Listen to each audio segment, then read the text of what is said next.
Welcome to Newton's Macabre Tales. To find more free short stories, visit www.newtonweb.com with 2 B's. Festival of the Damned by Newton Webb. May the 1st, 2019, Huddersford, Kent. The coach pulled into Huddersford station. As it came to an abrupt stop and a brake screeched, Faith stirred in Elsie's lap. Stroking her hair, Elsie smiled at the mousy little girl. "Wake up, sleepyhead. We've arrived." Faith looked around her and out the coach windows, scrunching her eyes and rubbing the sleep out of them. The town was milling with people on their way to work. They could hear the dense chatter of a town small enough for people to recognize their neighbours, but big enough to fill a depot with commuters. "Come along, Poppet." She gestured to the exit. Shouldering her backpack, she guided Faith up and out of her seat. The two of them joined the queue of people as they ambled their way down the cramped gangway. A tall, burly boy in his late teens was waiting by the luggage bags. He leaned back against the coach and grinned when he saw Elsie. "Name's Blake. Now tell me, what's a beautiful girl like you doing in a shithole like this?" Elsie winced at the boy's clumsy chat-up line as she shuffled along with the other disembarking passengers towards the luggage hold. She looked up at him nervously and smiled. "Work. How about you?" He looked up as they threw his bag out of the luggage area and leant down to grab it, slinging it over his shoulder. His muscular arms bulged under its weight. Elsie's much smaller bag appeared and she gripped it, pulling it clear with effort. "I got a shitty gig dressing up like a bird for a country fair," he grinned. "They called it an acting job. Almost dismissed it because I've never done acting in my life. But job's a job. What's your name and your," he squinted at Faith, "sister's name?" "Elsie, this is—" "My name's Faith," her sister chipped in, reaching out her hand confidently. Blake shook it politely. "My sister's doing the same thing. She's dressing up as a rabbit. I'm going to do it too, but I had to bring my own costume." Faith rummaged around Elsie's backpack to stick a pair of bunny ears on her head. "Hey, my battery charger's missing." A gangly-looking teen was going through his bag. Panic gripped Elsie. She'd only one real possession of value. Quickly opening up her bag, she rummaged around with a sense of encroaching dread. Elsie stopped, biting her bottom lip to hold back the tears. It was gone. She had also been robbed. "You okay?" Blake asked. Faith came over and held her hand. Elsie shook her head. "Not really. It's gone. The only photo I had of my mother and me before she... There isn't another copy. I should have sold the stupid silver frame and put it in something cheaper." Grief racked her. "Idiot! You stupid idiot!" It was all I had left of her. Faith and Elsie had been on Brighton Pier with her. Now she'd never see her mother again. "I'm sorry, girl." Blake went in for a hug. Elsie pushed him away, eyes wide with horror. "Whoa, sorry, I misjudged that situation." Elsie gasped. No, I just don't like to be touched. I'm sorry. Thank you for your kindness." The other victim had marched up to the coach driver and was busy haranguing him. Elsie looked at Blake. "I'm sorry, please excuse me," she said before joining him. The driver, a haggard, middle-aged man with a balding pate, was shrugging. "Nothing I can do, mate. Call this number. It's lost property. They'll help you." "Hey, are you guys going to this festival thing? I overheard you chatting." Elsie turned to see a short girl with her black hair cut into a bob, the tips dyed purple.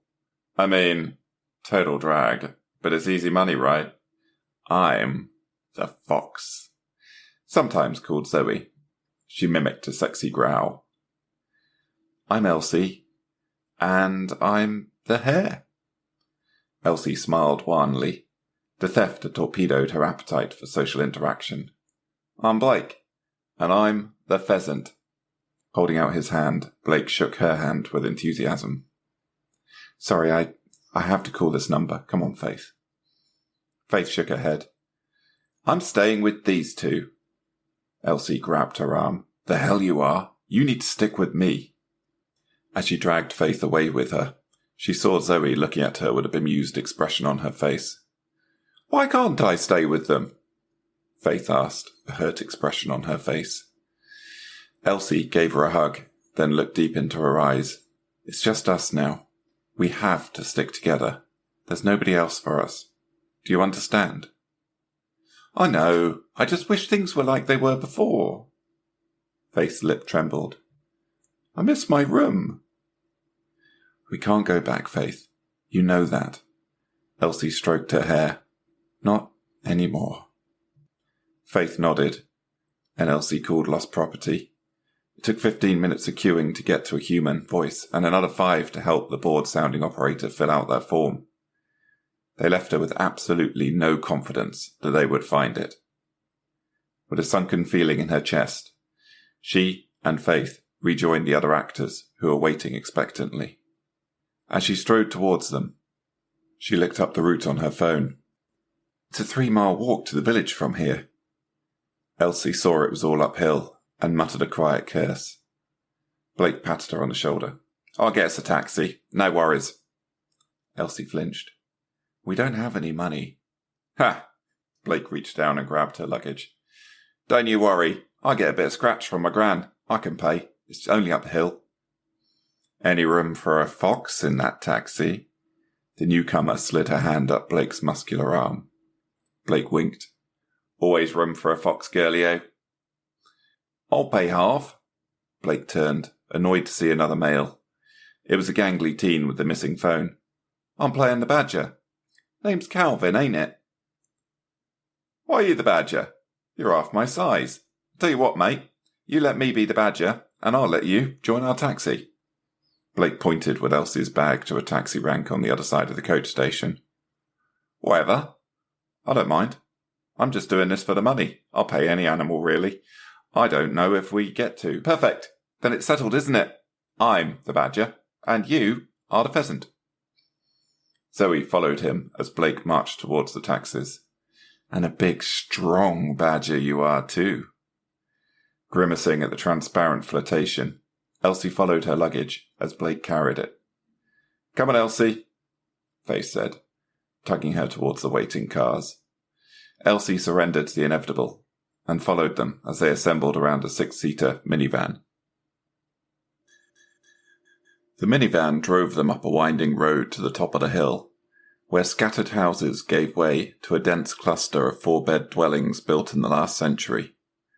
Miniature gardens, flawlessly manicured, were paired with well-maintained brick homes.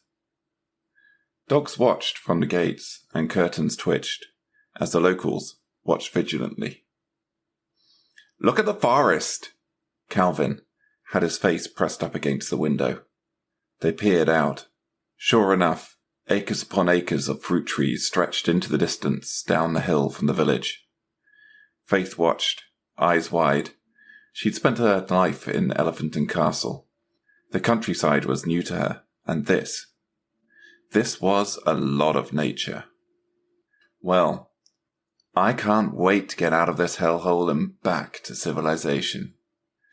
Zoe pulled out a vanity mirror and adjusted her makeup. Relaxing between Zoe and Elsie, Blake leaned back. "I don't mind it. Experiencing a bit of the outdoors could be fun." "And I love that." Zoe leaned into him. He instinctively put his arm around her. Elsie's eyes rolled.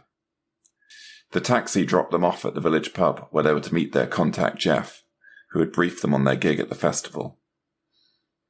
As they walked into the pub, they saw the friendly, curious smiles of the local villagers with their tankards of cider. Wooden picnic tables were scattered across a grassy garden. Picking one as far away from the locals as possible, they all congregated. A group of kids chased each other around a giant bush on one side of the pub garden. Faith watched them enviously. but settled down next to Elsie. Zoe shivered at the cold air and nestled into Blake for warmth. "Well, that didn't take long," Calvin snarked. Blake grinned amiably, while Zoe narrowed her eyes at the remark. "Look at you!" A rotund man with tortoiseshell-rimmed glasses and a vibrant waistcoat bounced towards them. "What a marvellous bunch of beautiful thespians we have here, brimming with vim and vigour." Circling the table, his twinkling eyes graced them with a welcoming smile. "Oh, I used to tread the boards myself in my youth at the village hall. How I remember the acrid scent of the grease paint, the heat of the lights, and the ghastly lack of pockets." "Sorry, I'm Elsie. Who are you?" She suspected the answer, but it was always better to check. "Oh, sorry. Oh, gracious me. I'm Jeff." Jeff laughed. "What a buffoon. I apologize profoundly. You must have thought I was lampooning you like an absolute cad. I tell you what, how about I get you all some lovely freshly squeezed lemonade and brief you about your upcoming performance?" Blake pointed at the locals nearby. "Actually, I think I'd rather have a cider. I'm 19, not 9. Jeff preened, tucking his thumbs into his waistcoat. "But of course, our cider is the best in Britain, award-winning. That's why you're here. In its divine magnificence, the woods call for a festival in its honour, and if successful, it rewards us all with 50 years of hearty harvests." Jeff took a moment to drink in the wisdom of his own words, before seeming to remember them. "Oh, of course. A pint for the young sir. Anyone else?" A chorus of hands shot up, including Faith, who had her hand dragged down by Elsie. Jeff noticed her as if for the first time. A frown crossed his face as he leaned in. "And who is this?" "A fifth actor. Most irregular." "I need to keep an eye on her. She will be staying in the dressing rooms," Elsie said. Pulling out a pair of bunny ears, Faith put them on. "I'm a bunny!" Jeff roared with laughter. "A leveret, of course." "No, I'm a bunny. I was most clear." Faith regarded the man with a disgruntled look. Elsie gently rested her hand on Faith's arm. "Of course, a baby hare. I'm just sorry we don't have a role for you on the stage. This festival," he looked around, waving his arm expansively at the orchard, "is over 1,000 years old. Every 50 years we put on the festival to renew our vows to Cernunnos." The teens looked at him blankly, except for Zoe, who was snuggled deep into Blake's chest. "Cernunnos," Faith attempted. "Cernunnos, the horned god, the lord of fertility. He was called Pan by the Greek and Bacchus by the Romans. He ensures a plentiful harvest and healthy herds." Looking around with fake discretion, he whispered, "He is also the god of libations and other more adult pleasures." Jeff chuckled. "But you should wait a few years until you find out about those pleasures." "Gross," Elsie muttered. "Now then, pints of cider for the men and halves for the ladies." Jeff turned to go. "I'll have a whole pint, please," Elsie said. "And me," Zoe chipped in. Jeff gave a nervous chuckle. "Oh, of course, the modern generation. What a marvel. It's quite impossible to fathom." As he walked away, Zoe looked up from where she'd attached herself limpet-like to Blake. "So, that just happened?" "Yep, we've been officially patronized," Elsie shrugged. "But we are getting paid." "I don't like him. He's weird." Faith wriggled on her seat, her legs dangling down. "I wanted to be part of the festival." Smiling at Faith, Zoe returned her attention to Blake. Calvin pointed at the two of them. "So that then. Bit fast, innit?" "What do you mean?" Blake said, his heavy brow furrowed. Calvin laughed bitterly. "What do I mean? You met 5 minutes ago, and now you're what, dating?" "Is the little bird jealous?" Zoe gave a wicked smile, her eyes gleaming. "She's just cold." Blake put his arm around Zoe and gave her a warm hug. Freezing. Zoe slid a hand up Blake's thigh, causing him to look embarrassed. Elsie pulled her phone out of her pocket and was Googling Cernunnos. Oh my god. Turns out Cernunnos is a thing. That's disgusting. They used to host orgies in his name. It's where the Christian Harvest Festival comes from. Christian orgies? Zoe gagged. Sandal sex. I bet they all do it whilst wearing socks and cardigans. I hope they don't do that tonight. Imagine Jeff's fat, liver-spotted belly sashaying around. Child present, Elsie warned. Faith giggled. How did the church go from orgies to sticking candles into oranges? Zoe said. That's Christingle. The Harvest Festival's the one where you take packets of instant noodles and tins of soup to the church, Blake said. When the others looked at him, he shrugged, embarrassed. I used to go with my gran to church on Sundays to make sure she got there okay. Jeff chose that moment to appear with a tray of cider tankards and crisps. I've ordered some chips for you to fatten up my budding thespians for the festival. He handed out 4 sheets of laminated cards. These are your lines. I numbered them for the order you'll be speaking in. The high priest will say his lines, then... Jeff paused expectantly. Elsie raised her hand. I say mine. Very good. And so forth. Then we get a closing statement from the high priest, who will end it with... Jeff braced himself. Release the hounds! He waved theatrically and boomed. That's my favourite part. Then you must run through the woods, back to the pub, wearing your masks the whole way.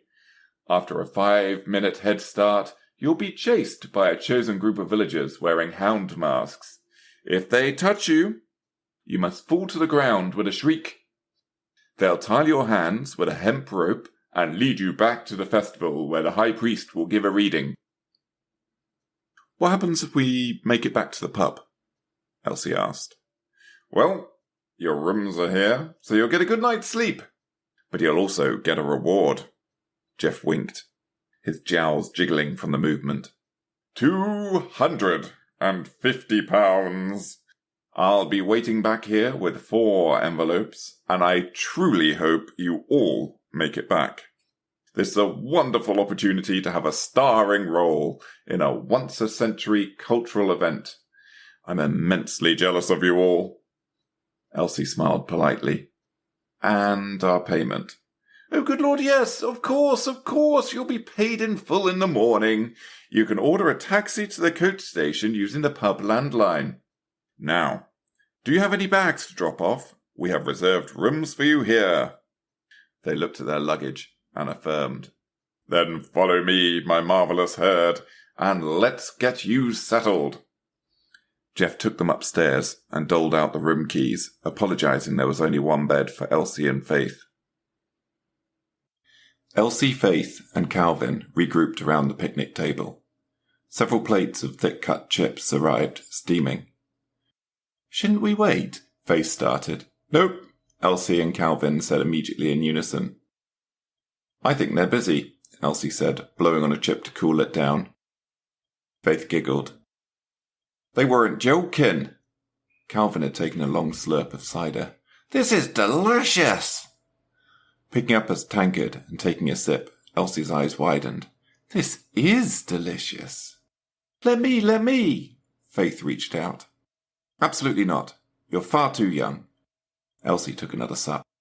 And this is far too delicious to share. But Elsie, pleaded Faith. No buts. Elsie said sternly. Where was that rule earlier? Zoe said, stalking towards them, lips pursed and glowing from ear to ear. Blake followed her, smiling amiably. All right, everyone. That didn't take long, muttered Calvin. He looked at his cider sourly. Settling down, Blake looked at the half-empty plates of chips.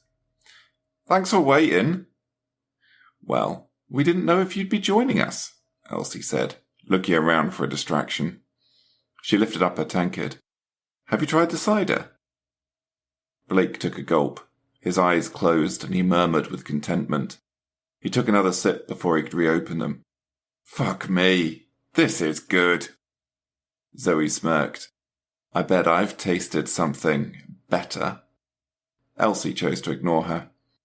When she realized nobody was paying any attention, Zoe glowered, gulping down the cider with a sour expression. No wonder they keep winning Best in Britain. This is great, Blake enthused. He'd already finished his pint. Anybody want another? Blake raised his empty tankard. Looking at her half-full tankard, Elsie shrugged. Yes, please. I'll get 'em, Calvin offered. It's all right, mate. I already offered. Blake grinned, starting to rise. No, I said I'll get 'em, Calvin spluttered. His face was red and angry. I want to buy 'em. Jesus. All right, mate. Whatever. I was just being nice. Blake sat back down, embarrassed. Didn't mean to cause upset. It's fine. Calvin rose, leaving his barely touched cider on the table as he went to get around. Waiting until he was inside, Zoe looked at the others. What a little psycho. What was all that about? Elsie asked. Blake shrugged. They sat awkwardly until Calvin returned and handed each of them a tankard of cider. Taking another sip of her cider, Elsie rose. That cider's going right through me. Did anyone notice where the toilets are? Just head straight to the left. The bogs are by the fireplace, Blake said. Elsie walked inside. The pub was comfy. Stone walls covered with old paintings and countryside knickknacks. Horseshoes, awards for their cider, mounted animal heads, and even an ornate crossbow above the bar. The warm sound of friendly banter echoed around the walls. As she walked past the subdued fire, the scent of cider, bleach, and smoke filled her nostrils. She found the toilet easy enough, sitting down and closing her eyes. This is it. This is the day life begins anew for her and Faith. Elsie emerged from the pub to hear loud swearing. Quickening her pace, she reached the exit and saw Calvin standing, pointing and yelling at Faith, who in contrast was laughing at him. You stupid bitch! Calvin vented. Calvin's finger was pointing like the barrel of a gun. Blake had his palm against Calvin's chest, blocking him from Faith. Elsie sped up. What's going on? Calvin turned around shocked. Why are you swearing at my sister? She's only 14. What did she do? She drank your cider. I was defending you, Calvin protested. What the fuck is it to you? She's my sister. That was my cider. She is my responsibility. Elsie was close to the table now and showed no sign of slowing down. Anger coursed through her voice. Calvin blathered something unintelligible that she assumed was his pathetic attempt at an apology. What's going on here? A group of men from a neighbouring table had risen. Everyone's trying to have a nice quiet pint here. Blake imposed his bulk between Elsie and Calvin, gently separating them.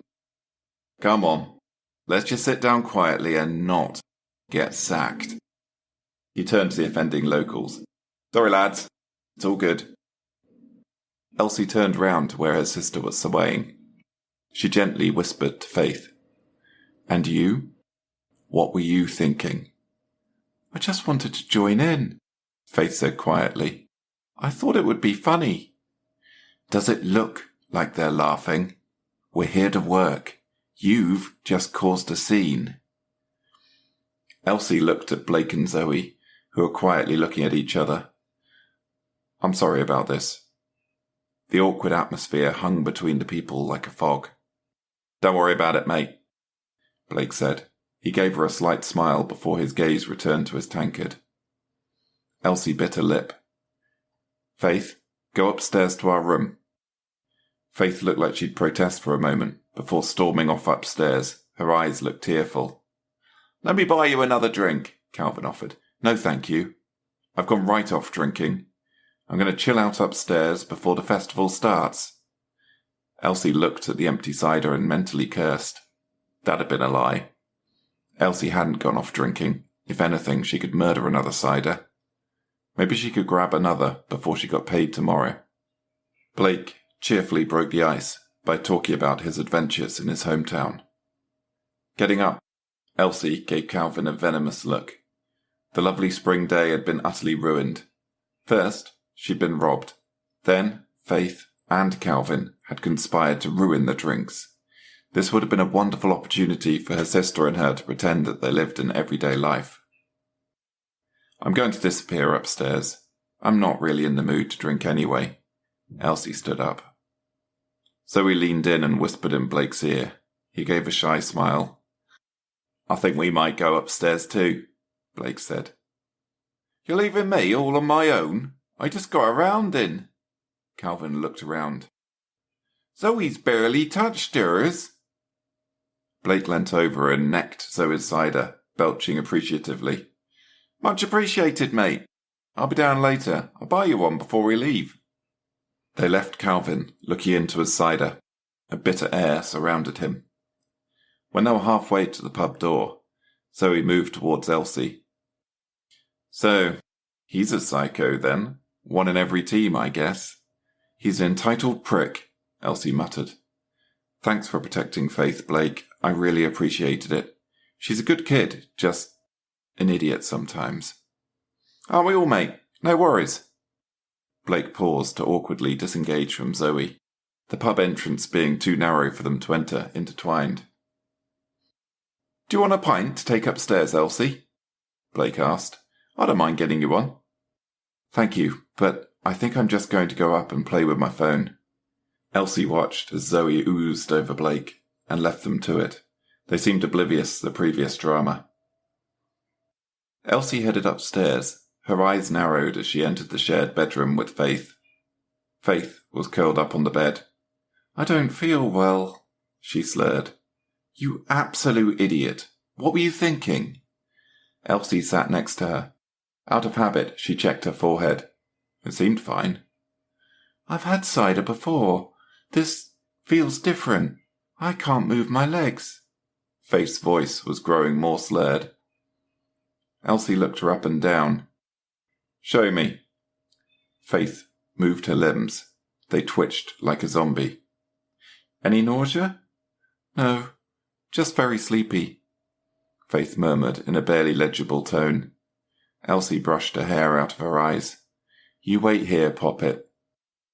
Elsie calmly left the room. Then as soon as she closed the door, her eyes flared. Swearing, she stormed down the stairs. Blake and Zoe were just coming up. That prick drugged my cider. Faith is paralytic. Zombified. Zoe's eyes opened wide. Blake held up his hands. Let's not jump to conclusions. She's only little. Maybe she just can't handle cider. It's quite strong. This isn't her first pint, Blake. Much as it should have been. Besides, she's 14, not 6. Elsie pushed past them. Elsie, wait! Zoe grabbed her shoulder. Listen, he's going to get what's coming for him, but let's be smart about this, right? Elsie turned to listen to Zoe. We need a 4th person to do this shitty festival, or they might call the whole thing off. I can't afford to lose the £500. Can you? Please, Elsie. If you think, fury blazed in Elsie's eyes, we are going to confront him, but we aren't going to do anything stupid. We'll let him know that we know. Then after the festival, we'll show him exactly how we treat sleazeballs that drug women, Zoe said. Do you understand? Fine. I'll keep it quiet, but I'm talking to him now. Elsie looked around at the rest of the pub inhabitants. Wouldn't want to upset the last of the summer wine again, would we? I'll come too, Blake said evenly. The 3 walked outside to where Calvin sat alone on the picnic table. He was muttering into his pint. Elsie sat opposite him, her face stormy. Blake sat next to him. He gripped Calvin's shoulder with vice-like strength. Get off! Calvin jerked but couldn't dislodge the big man. What the? Don't cause a scene, Calvin. The only reason I'm not kicking the living shit out of you is that we've got a job to do, and we need the money. Do you understand? Elsa's eyes were ice cold. They locked onto him as she repeated, "Do you understand?" Calvin slumped. "I haven't done." So he tossed a small baggie of tablets onto the table. Well, well, just look at what he had in his pockets. "They're medicine," Calvin muttered. "In an unmarked baggie?" "Sure. Go on then. Take one," Elsie urged. Calvin looked around. "I've already had my medicine today." Elsie leaned forwards. "Stop lying. We know what you've done. Just admit it." Calvin's face darkened. "It's so easy for chads like you," he thumbed at Blake. "You just got off the coach and immediately got laid. Women don't give a shit about the little guys. I didn't choose to be this height. What do you expect me to do?" He looked at them all, then shook his head. "I found the answer to my problems just a week ago. I might not be big like Blake, but I'm smarter. I'm cleverer than he'll ever be." Blake snorted. Then Calvin told them a story about true love. April the 27th, 2019, Truro, Cornwall. "Calvin, right?" Turning around, Calvin saw Emily. His eyes widened. "Do you remember me? I was in your year at school." Pulling out his spliff, his face flushed. "Emily!" He more than remembered her. He had loved her from the shadows, but had never had the courage to ask her out. "What are you doing here?" Looking down at her textbooks, she cocked an eyebrow. "The same as you, I'll wager. College." "Oh yeah. That makes sense." "Stupid." Calvin shuffled nervously on the spot. "That cigarette smells interesting. Mind if I have a toke-toke?" Emily smiled, her hair blowing in the Cornish sea breeze. Calvin handed it over without thinking. "Sure, it's good stuff. My mate knows the supplier." "I'm pretty new here. I don't suppose you fancy introducing me to the student union, do you?" His heart thudded in his chest. This is it. This is my one chance. "Sure." I can't screw this up. It has to be perfect. "Let's, meet up later. Say at 4? "That sounds perfect. 4 it is then." Emily winked at him. Calvin ditched class. Emily was his priority. Texting his mate, he gave him a shopping list of drugs. Then showering, Calvin wet-shaved. After drying off, he put on his Ben Sherman polo shirt and his cleanest pair of jeans. Lynx Java deodorant and Hugo Boss aftershave added the finishing touch. It was close to 3. Calvin checked his phone and hurried out to meet his mate. "You've got quite the night planned," his mate smirked. Ignoring the sarky remark, Calvin asked, "Have you got everything?" "Ounce of weed, 1 Rohypnol, 1 Viagra. I have a gram of coke if you plan on going clubbing later. If you gave me more time, I could get my hands on some MDMA." Calvin shook his head.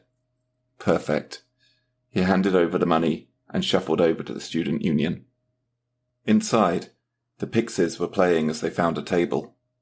Calvin's eyes flashed with excitement as she settled down. She'd never seemed more beautiful. "Fancy a drink?" he asked nervously. He'd gamed this out in his head 100 times, but now it was happening for real. "Thank you. I'll have a cider, please," Emily replied as he'd anticipated. Yes. He ordered a pint of Stella Artois for himself and a cider for Emily. Looking down at the drinks, Calvin had a moment of indecision. She seemed so relaxed and friendly in his company. Could I win her over with my personality? The moment ended. Calvin's mind snapped shut, fueled by a bit of cynicism. Chads get the girls, those over 6 feet, with muscles, money, and power. He dropped the Rohypnol into her cider. This is the only way you'll ever get to sleep with a girl as flawless as Emily. Love. That was reserved for other people, certainly not the likes of him. Regretfully, He handed the cider over to her. Ruefully, Calvin wished there was another way. "Is everything all right?" Emily asked. He smiled back at her. "Yeah, it's all good," pointing at the cider. He said, "It's Copperberg, the good stuff." She drank her drink.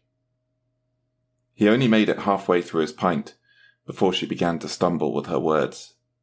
"Let's grab some fresh air, eh?" Calvin suggested. "A bit of a smoky smoke to chill out." "I'm really sorry.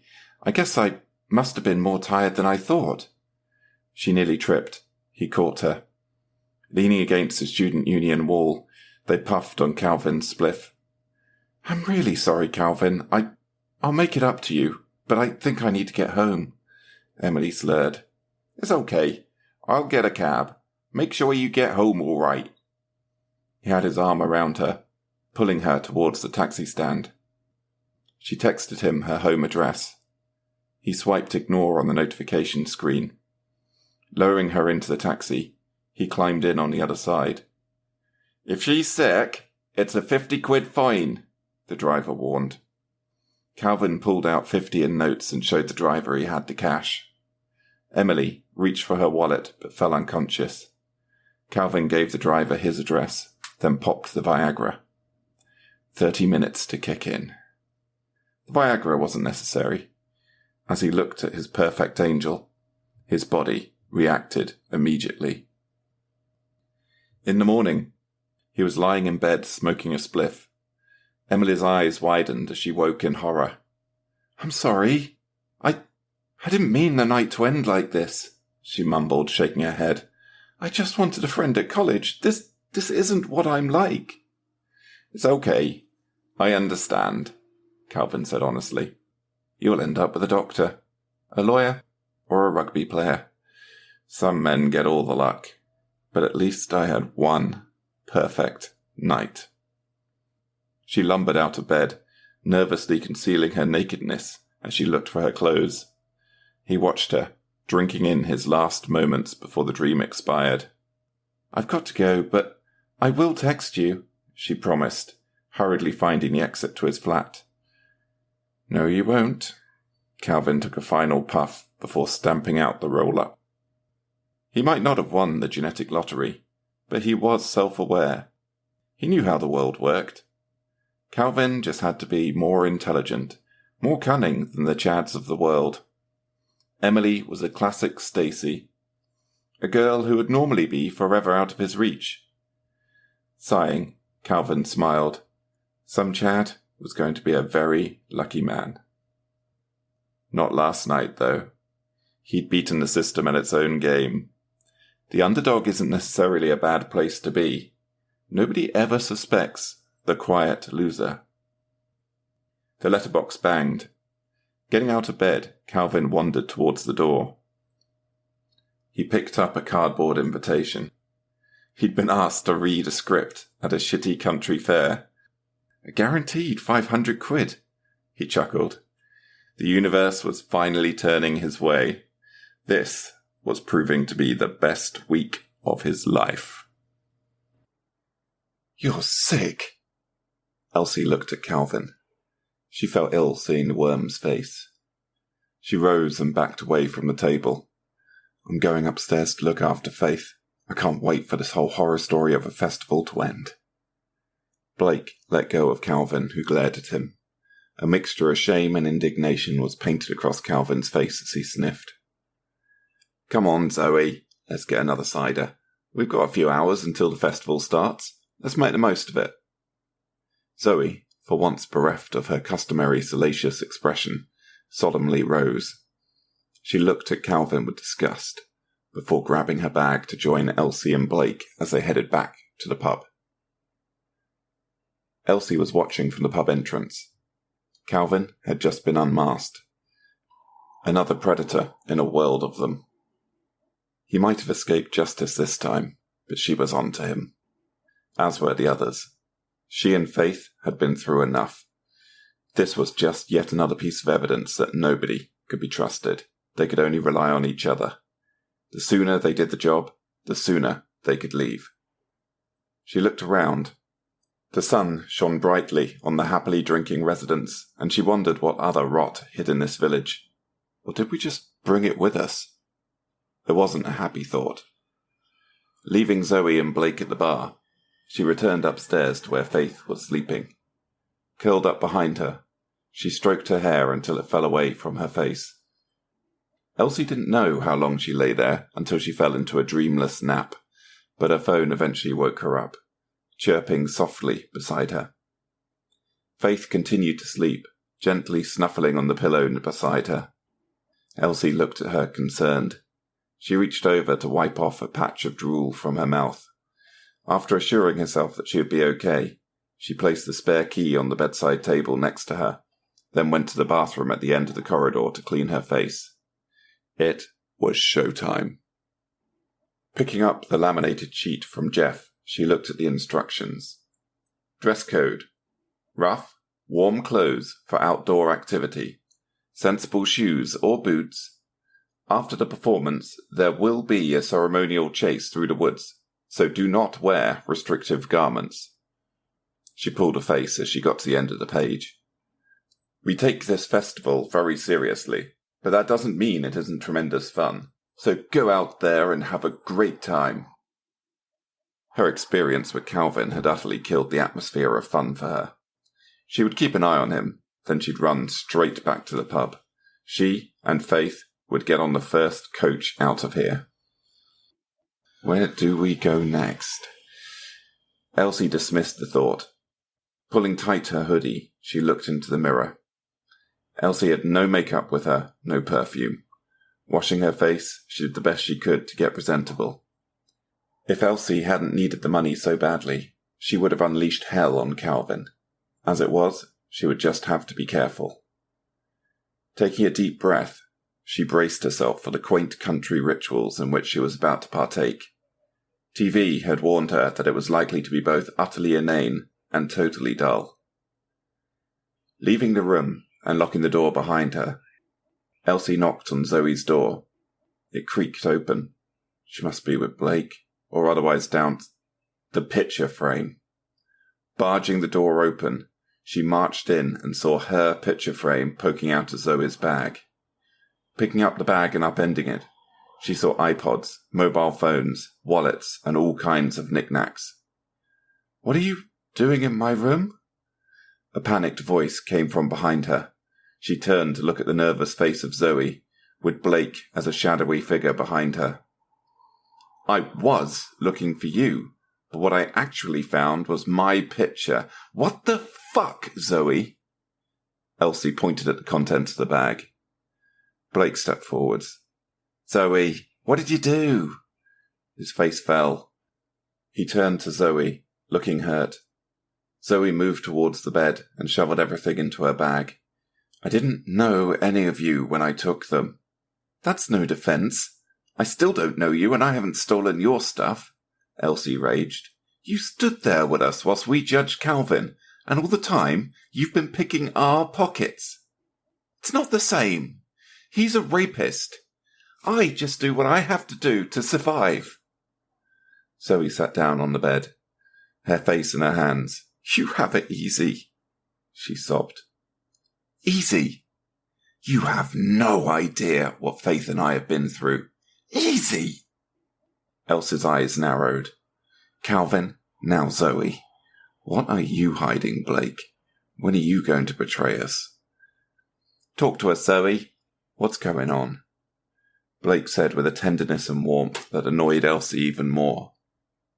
April the 29th, 2019, Elephant and Castle, London. Zoe, come over and meet Rog." My mother, Danielle, waved me over, slopping Pinot Grigio onto the already stained carpet. Zoe had just returned from school. Dumping her bag, she ignored the drunken couple. She didn't need to meet Roger.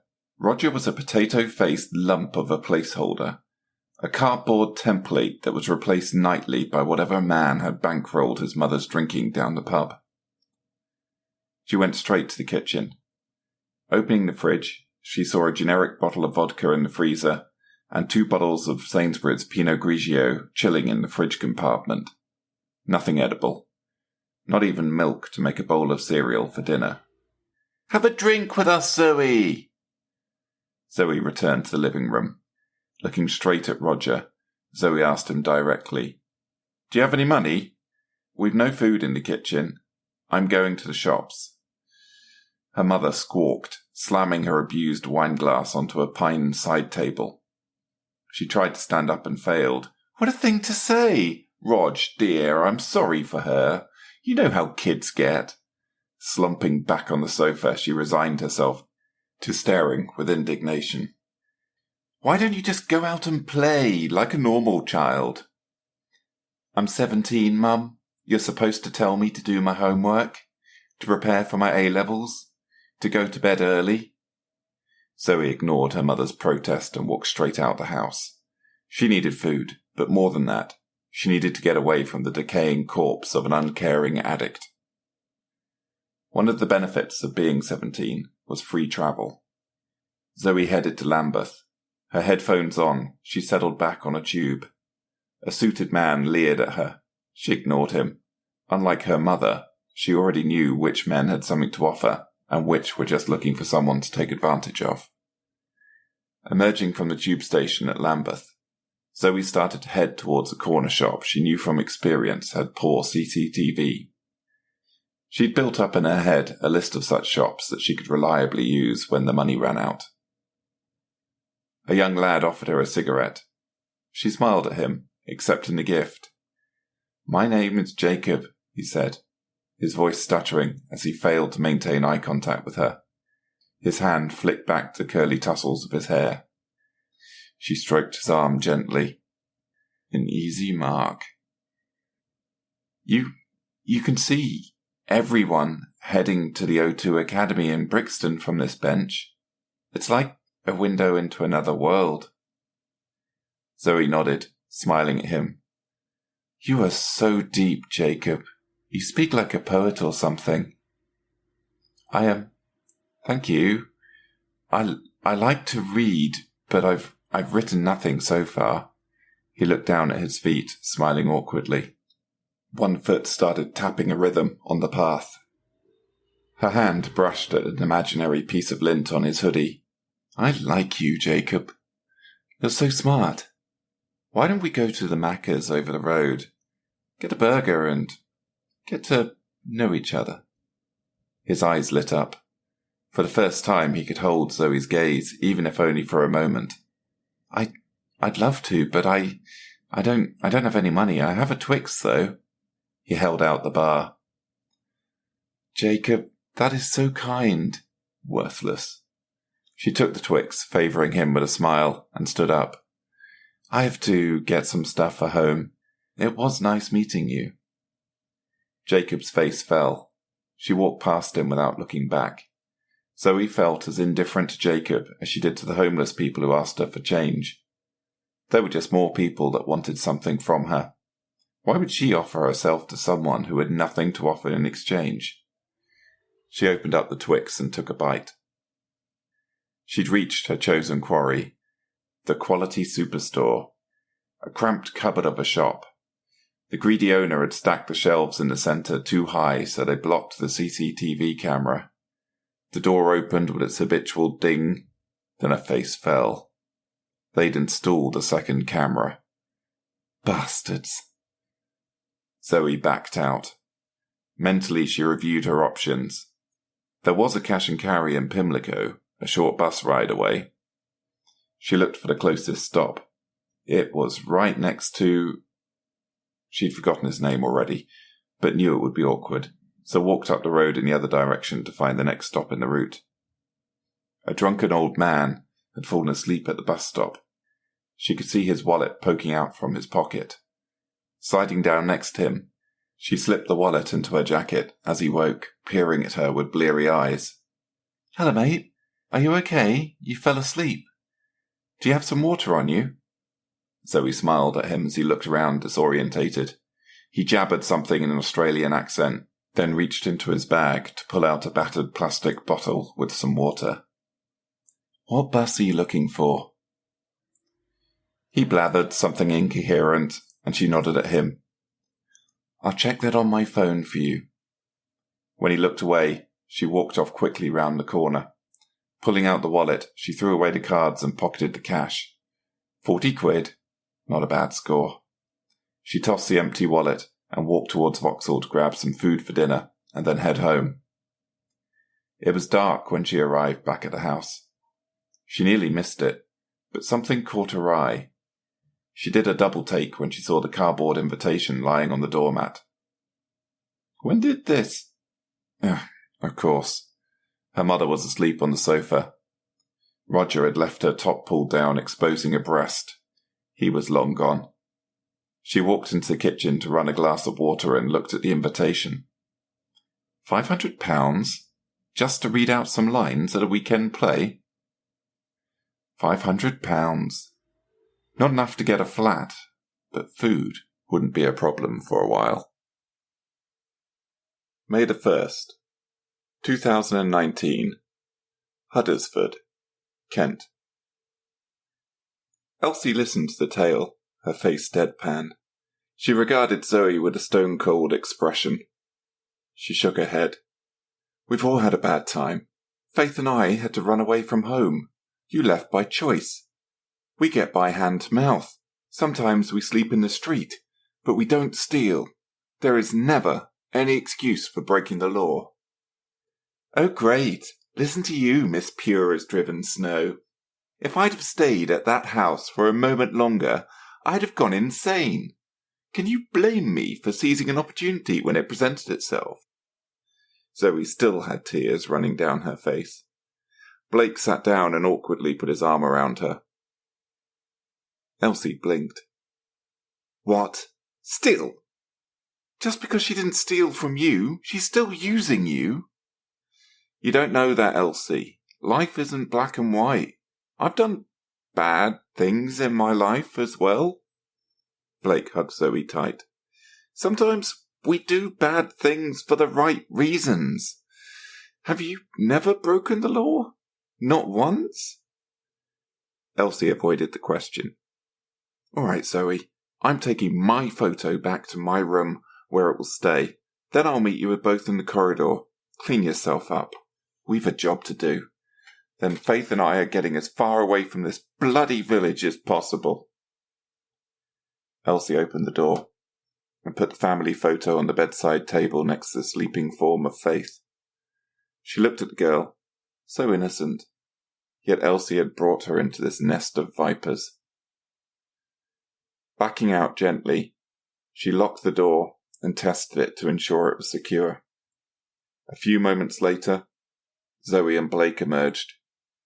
Zoe didn't make eye contact with Elsie as they headed downstairs.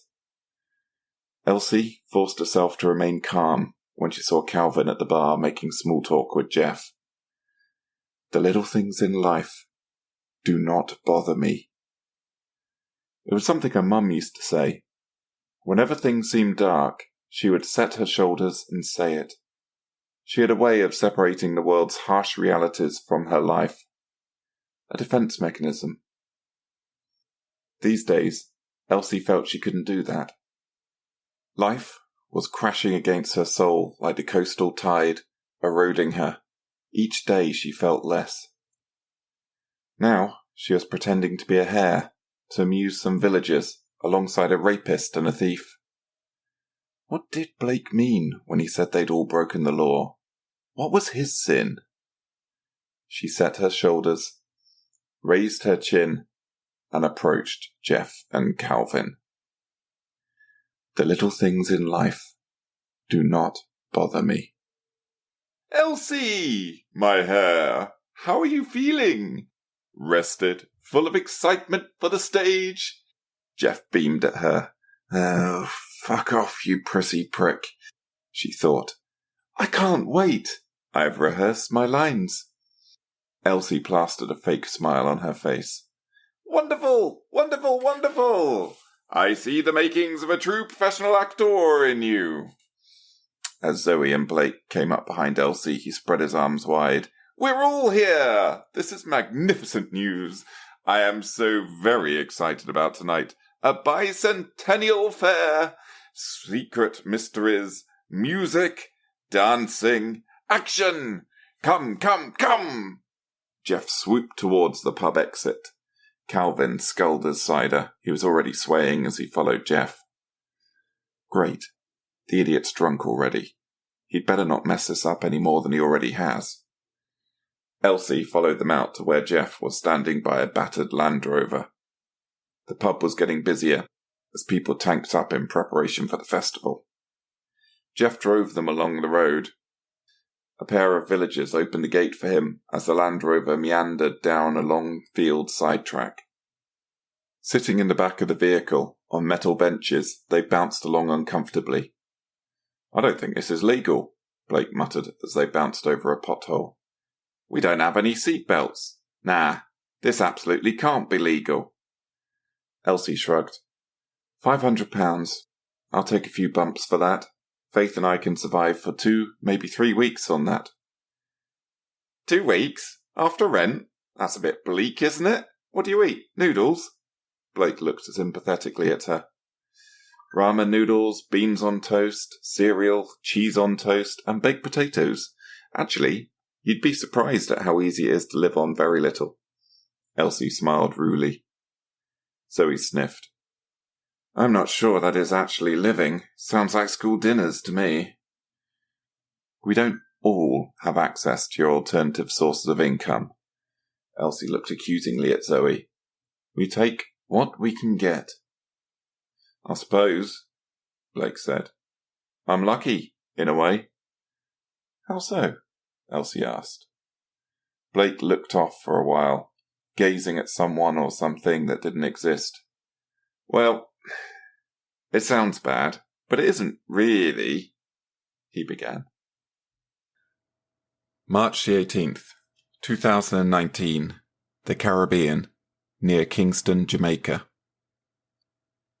The deck gently swayed underneath them as they watched Mr. James Dyke croon through Suspicious Minds. Beside him, his gran was entranced by the performance. He smiled. Elvis wasn't his thing. Blake was more of an Ed Sheeran fan, but a cruise had been a magical experience. His gran had found cheap tickets for a cruise around the Caribbean a year ago, and it was proving to be the holiday of a lifetime. Blake gratefully accepted another complimentary lager from the waiter. Unlimited buffet? Unlimited drinks? Blake was definitely getting his money's worth.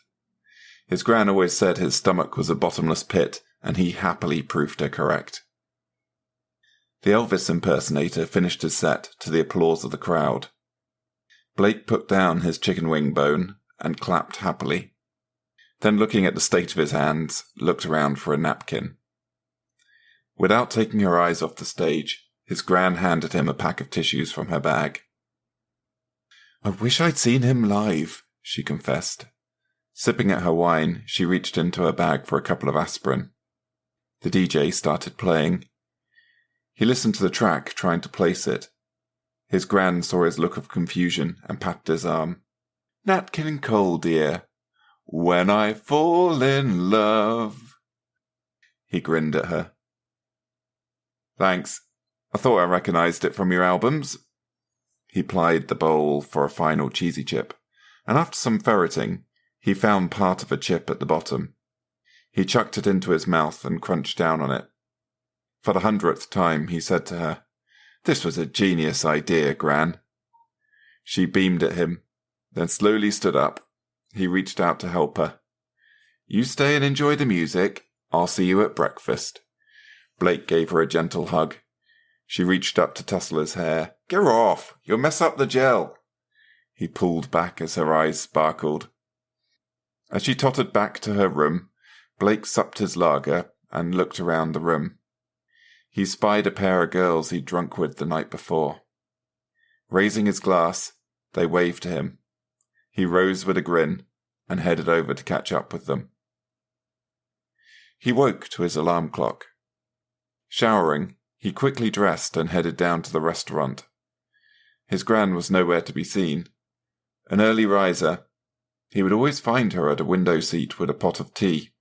Always. Concerned, he returned to her cabin and knocked. When there was no response, he dialed her mobile and prayed that she'd remember to charge it. Blake felt sick when he heard the phone ring unanswered in her room. Racing for a cabin crew member, he persuaded them to open the door. He wished he hadn't. Blake lay alone in his cabin. His grand's body had been transferred off the ship when they docked at Jamaica. What was he to do? His gran wasn't just his only known relative. She was his best friend. Now, he was all alone. His phone trilled repeatedly. The texts from the girls on board went unanswered as he slipped deep into a dark depression. March the 25th, 2019, Stratford, London. The flight back to London had been uneventful. A small child had kicked the back of his seat, and his headphones hadn't worked, but none of that mattered. What did matter was returning to their flat to find it full of memories.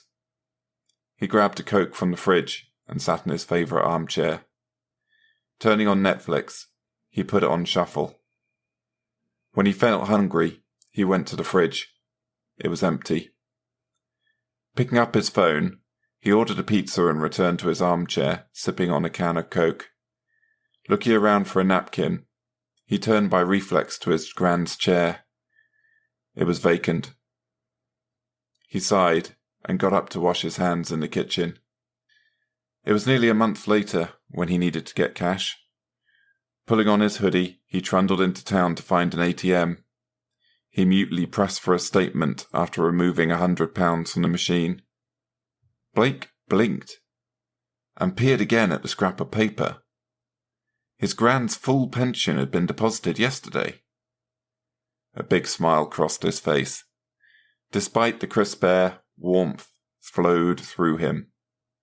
Even from beyond the grave, she was still looking after him. He hadn't been abandoned. With the money he'd taken from the ATM, he went to a nearby cafe and ordered a full English breakfast and a large pot of tea. He filled 2 cups and put the second opposite him. Clinking it with his mug, he smiled. "Thanks, Gran. I miss you so much. I hope you've taught them how to make a good cuppa in heaven," he chuckled. "I bet you've seen Elvis perform live now." The next day, his luck continued to grow. An invitation to perform at the Festival of Masks appeared on his doorstep. May the 1st, 2019, Huddersford, Kent. "So wait, the day after you spent your grand's pension money, the invitation arrived?" Elsie asked. "And the same thing happened to you two?" Elsie looked at Zoe and Calvin. They looked at each other and nodded. "I'm getting a bad feeling about this. How did they find us anyway? I thought they just randomly sent out invitations." "They must have," Zoe squinted. "I mean, nobody knows what we did, right?" Elsie thought, "I suppose." Calvin looked suspiciously at Elsie. "Following your logic, that means you know you did something." "I didn't say that," Elsie said sharply. "I mean, if these invitations came after we'd committed a crime," Calvin frowned, "that means you must have committed one as well if you got an invitation." "Well, I didn't commit a crime." Blake grinned amiably. They all looked at him.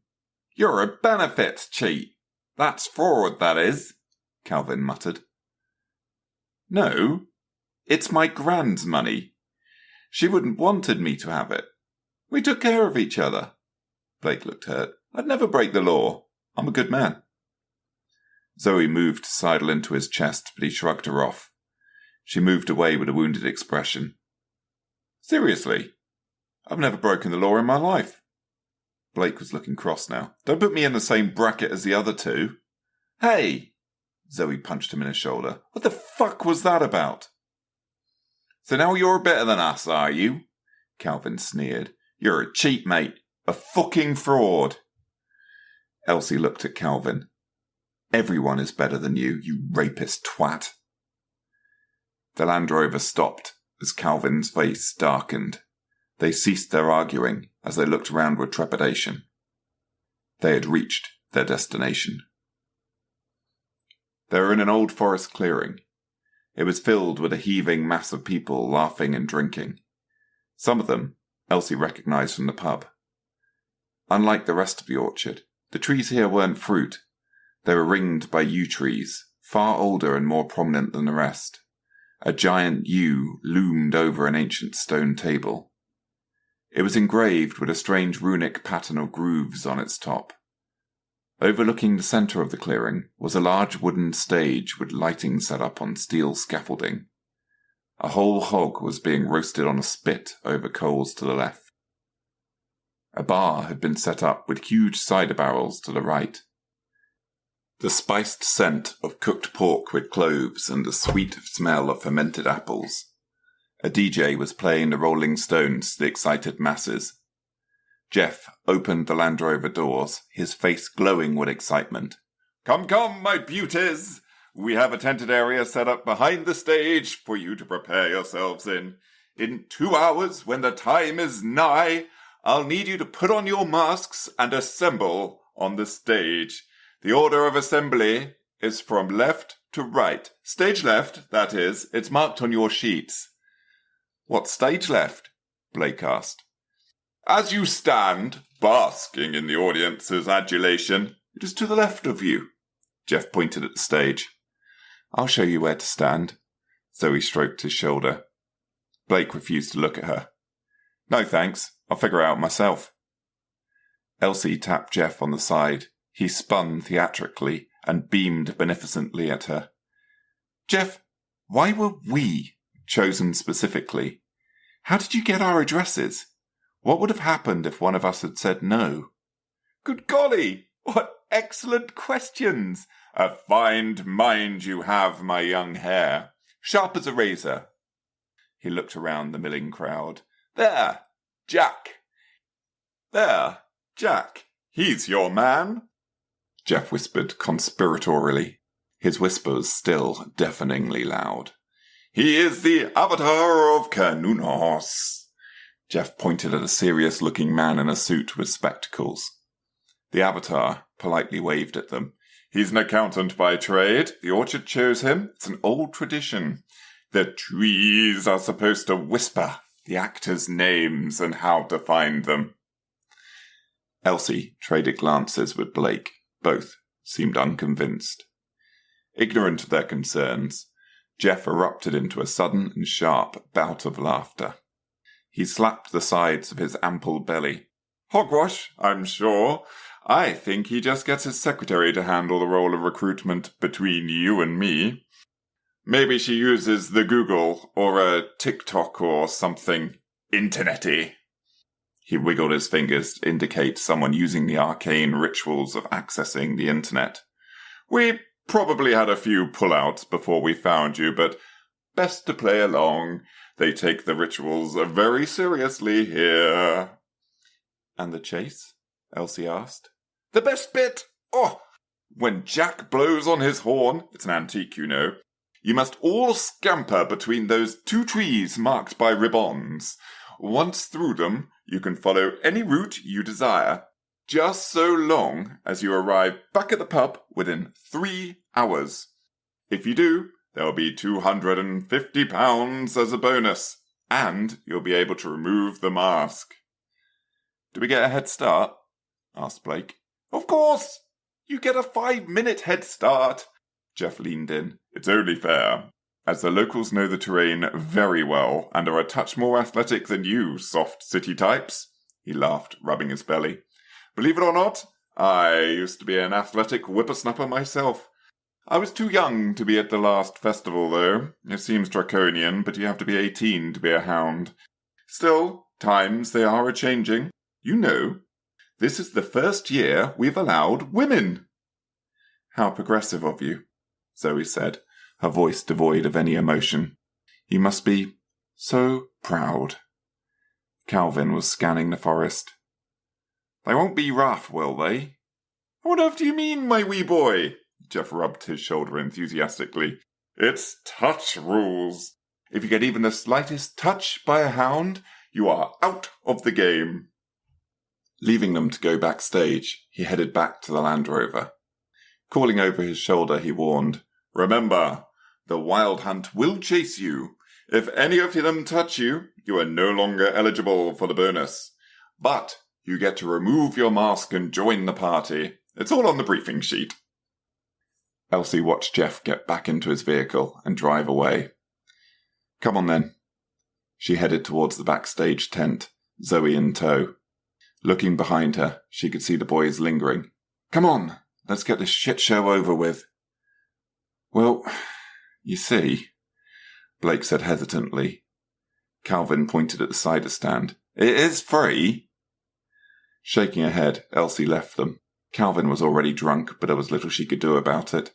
Elsie just hoped he didn't mess it up for the rest of them. She needed that money. Walking into the tent, she found 4 tables, each with a large wooden mask. Elsie beelined to the table with her white hair mask. It was lacquered and decorated with runes and iron studs. She turned it over in her hands. It was an ugly thing. A pair of leather straps dangled from the back. A padlock was next to it. She picked it up dubiously. "I'm not wearing this," Zoe shook her head. "It's horrible. If they think they can padlock this thing to my face, they have another thing coming. Yours looks much better than mine. Mine, it looks sinister." Elsie turned round the mask with its long wooden ears. "They'll see me a mile off. Look at these massive white things." The boys entered and saw the masks. "Cool," Blake said. Both he and Calvin marched up to the badger mask. "What do you think you're doing? You agreed to wear the pheasant mask." "They'll think I'm gay. Look at it. It's multicoloured, with glitter." Calvin reached for the badger mask, only to find his wrist held in a vice-like grip. "Oh, come on." Zoe sauntered over to look. "What's wrong with being gay, anyway?" "Well, you aren't. You'll shag any bloke with a pulse," Calvin muttered. Blake turned around and lifted him up by the throat.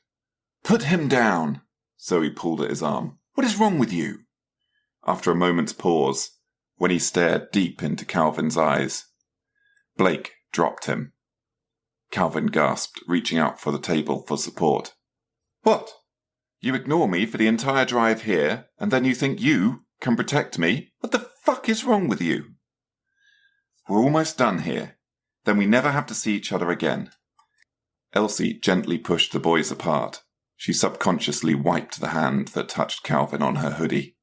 His eyes followed her as she returned to her dressing room table. "Could we attach them but not use the padlocks?" Elsie wondered. Zoe smiled. "I have safety pins." "They won't be strong enough. You want string or duct tape?" Blake was turning the mask over and analysing the buckles. Elsie looked up. "Do you think they'll let us?" "I think it's worth a try." "How close do you think the organisers will be checking?" Blake said, smiling. He shrugged. "Let's give it a go, eh?" "Let's not, eh?" From the tent entrance came a stocky blonde lady. "I'm Jess, your hair and makeup girl." She paused to pose. Elsie looked at her dubiously. "I have my own makeup," Zoe said, her face horrified. "Jolly good. Well, I won't do it against your will, but I will check to ensure that you are presentable before you go out." She walked around them, taking each of the masks and putting them back in their places. "Lovely. They look a lot older than they really are. They were made 50 years ago for the last festival. Except for the hair one. That's new for this year. It's a replica of the original. I helped make it." "They're very heavy." Zoe picked hers up. "Plastic would be lighter." "We carved them out of wood from our very own orchard. It's all part of the tradition." Jess stroked the hair mask. "You're very honoured to take part. It's all the community can talk about. You're as close to royalty as it gets around here." Flicking her hair, Zoe put on a posh voice. "Well, I always expected I would make a rather good princess." Elsie snorted. "Do we have to memorise these lines?" Calvin was looking at his laminated briefing card. It's a lot of words. It's 1 paragraph, Calvin. You can manage that, surely. Elsie had picked up hers and was mumbling her lines under her breath. Who wrote these?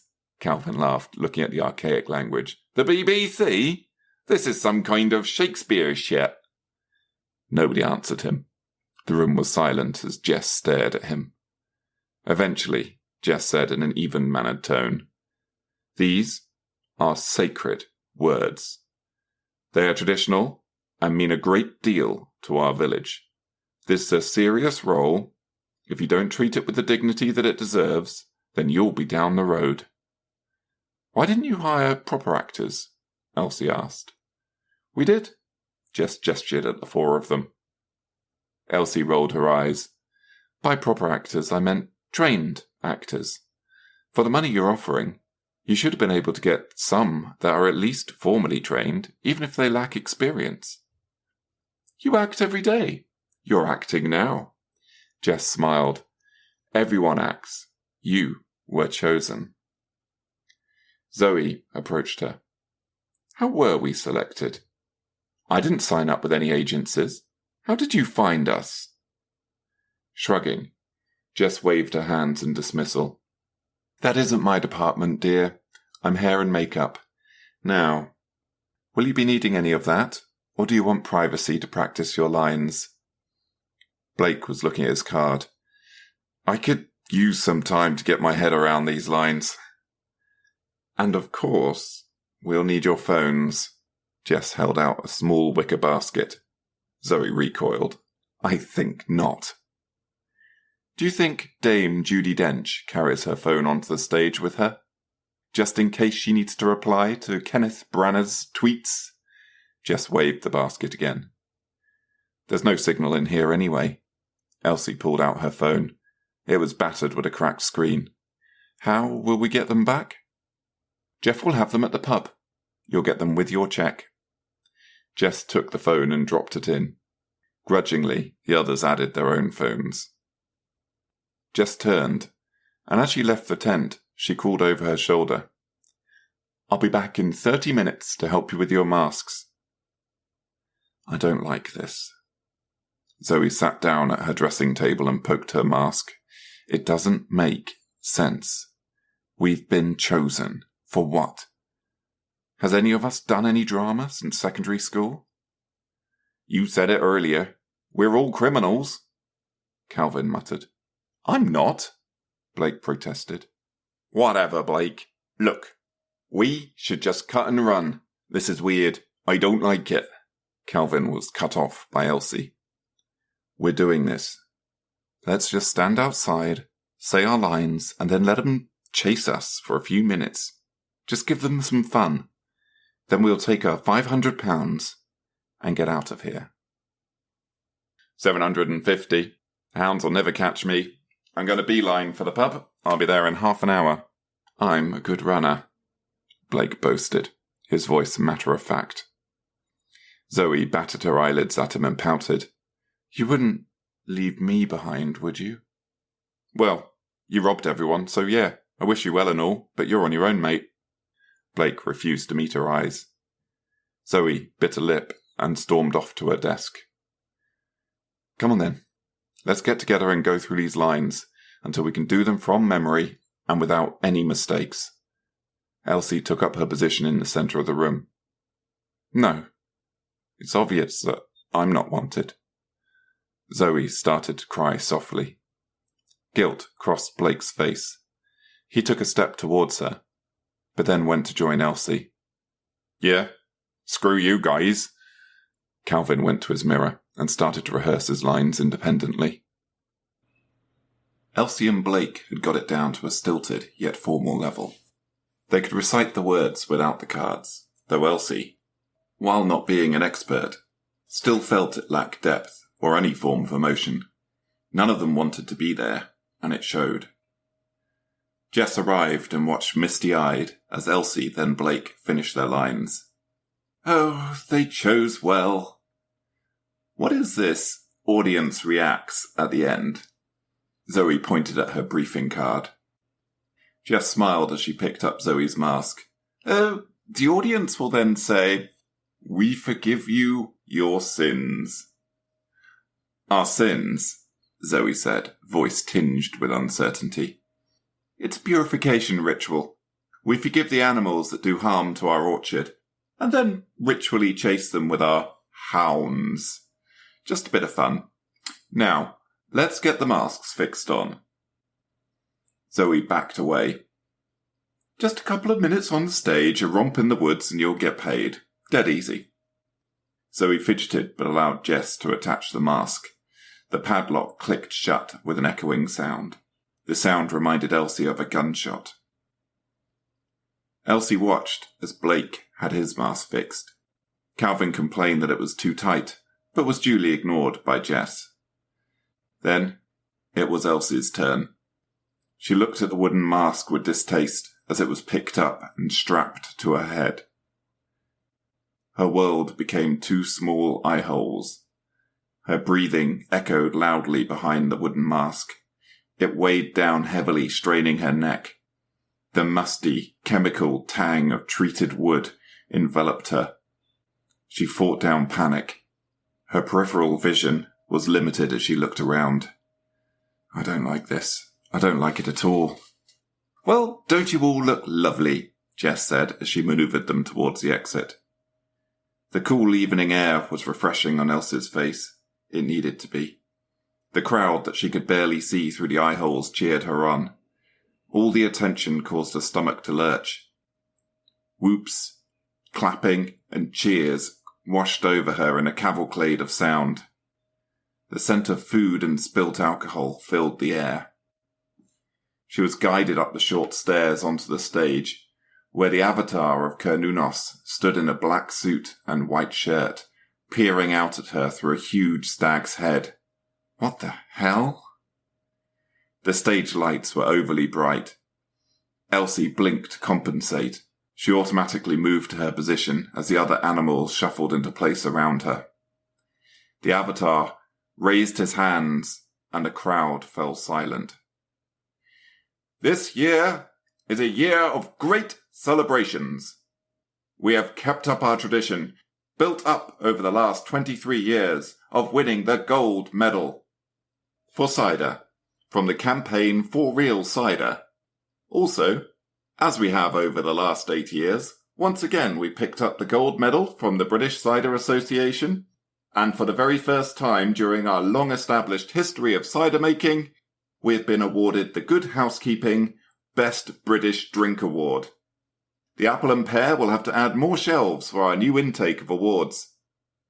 It's in these troubled times I urge you all to remember that this festival exists to protect us from the perils of poverty that plague this land. Cernunnos is our guardian. We owe everything to him." The audience applauded on cue. The avatar waited for a respectful silence in which to offer his booming proclamation, then announced, "From the distant times of yore, when our forefathers reigned, our lands were plagued by the 4 pests: the fox, the badger, the hare, and the pheasant. In lean times, they created the Festival of Masks to renew our ancient link to the gods of old." "Heathen!" came from the audience. Elsie traced it to the vicar, who was laughing into his cider cup. The crowd joined him. "Who rewarded our faith with fertile harvests of the best fruits in Britain." Rousing applause rose from the audience until he signalled them to be quiet. The DJ started to play a pounding orchestral soundtrack. The sounds of a fiddle could be heard playing a lively, energetic tune. Zoe stepped forward first with a flourish. "I, the fox, hunt your livestock. No fence nor wall can keep me out." Clawing her hands in the air, she gave a row sound, much to the crowd's amusement. The audience joined together to chant, "We absolve you of your sins." Blake stepped forward, and in perfect monotony, he bowed before booming, "I, the badger, befoul the grounds with my tunnels, and slaughter any dog sent to hunt me." Another chant of "We absolve you of your sins" rose from the audience. Elsie took up her position and chanted, "I, the hare, feast on your crops and destroy your fields." "We absolve you of your sins," the crowd shouted. Calvin was last. "I, the pheasant, consume your grapes and eat your young shoots and bathe in dust, crushing your crops." The crowd was shouting louder now. "We absolve you of your sins." The Avatar raised his hand to speak again. "As before, so it is now. We have identified the 4 pests, the evils that plague our lands. It is time to expunge them." Elsie saw large groups of people wearing terrifying hound masks at both sides of the stage. Unmistakably hounds, they were painted with nightmarish visages. Huge fangs, bloody maws. In their hands were short staves. Each one ended with a runic bone cross. "You will now open the path, so the prey may flee. Hold fast, my hounds. Without a challenge, the gods won't be honoured." Why do they need weapons? Elsie shook as she looked down at the pack of hounds, dressed in hoodies and fleece jackets. They seemed to be champing at the bit, eager to get to grips with the young actors. The crowd opened up. A chorus of howls echoed from them, followed by the hounds who were being held back by what looked like marshals. "The prey will run now!" The Avatar pointed. "Run!" Blake was off, his long legs powering him through the crowd. "Blake, don't leave me!" Zoe wailed as she ran after him, soon falling behind. Calvin jumped down from the stage and stumbled. He'd misjudged the leap through alcohol or sheer accident. He must have twisted his ankle. Elsie could see him limping. Elsie went for it. She ran through the whooping, howling crowd and tore through the woods in the direction of the pub. They'll be expecting us to travel direct. She veered off the path, crashing through the foliage and bushes. Her ears kept being caught on the low-lying branches. They expect us to exhaust ourselves. It was dark. Elsie had to outsmart them if she wanted the £250. Blake might be able to outrun them, but she couldn't. Elsie found a large rhododendron bush. She shook her head to avoid getting those ears stuck and crept underneath it. She peered out through the thick foliage, catching a glimpse of the ongoing festivities, the dancing people, and the cider drinkers. After a few minutes, she heard, "Release the hounds!" The Avatar yelled to a chorus of howls. The hounds assembled in front of the festival goers. Elsie blinked at the sudden brightness as they all turned on head torches. "You cheating bastards!" As they spread out into a fan, she watched them separate into 3 ranks. Then group by group they tore through the woods, one line sprinting, one line jogging, and the other walking slowly, beating the bushes. They take this far too seriously. The first and second lines had torn past her, hurtling through the woods at breakneck speed. She saw one of the beaters heading down towards her bush, aware of just how white her mask was. She looked around, then lay down, placing her mask face down against the soil. She pulled the dead leaves and loam over the backs of her wooden ears and lay quite still. Motionless, she waited, not daring to breathe as the beater whacked the bush and peered inside. Through luck, his incompetence, or just the sheer size of the giant plant, he missed her and moved on. Elsie remained still for another minute, then raised her head to see what was happening. She was now behind the hunters. Grinning, she knew she'd made it past the first trial.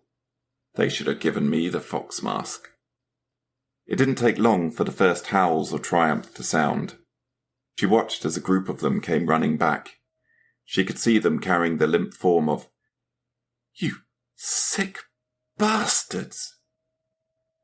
The revellers back at the festival were stripping, the undulating forms of middle-aged farmers dancing around the altars were painfully visible. They're sex people.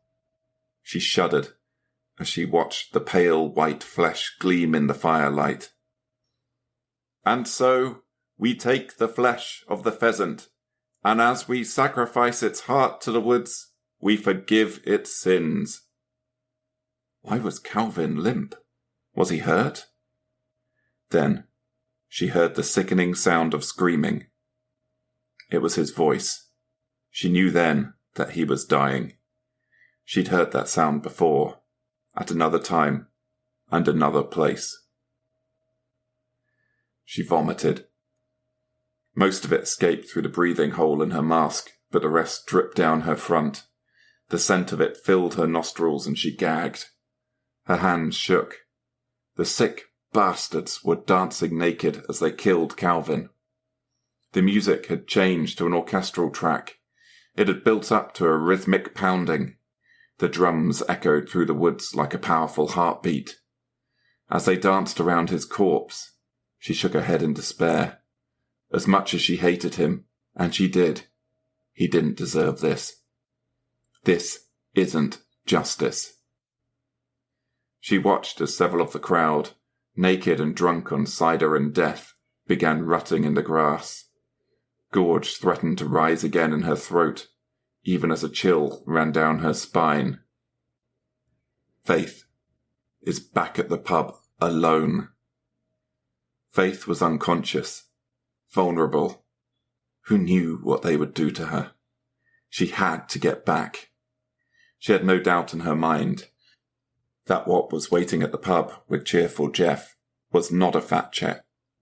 It was one of those bone truncheons. Her jaw set, she waited until her breathing slowed. Then, with her body still shaking, she left the bush, staying low. She flitted from tree to tree. Ahead of her, she could see the lights of the hounds as they chased through the woods. She veered further to the left, always heading left, looking to outflank their lines and move around them. The hounds had fallen silent now. Their earlier howls had changed to a quiet professionalism. Elsie pulled at the mask, but it was fixed on tight. Without a knife, she wasn't getting through those leather straps. And even then, well, she risked cutting herself.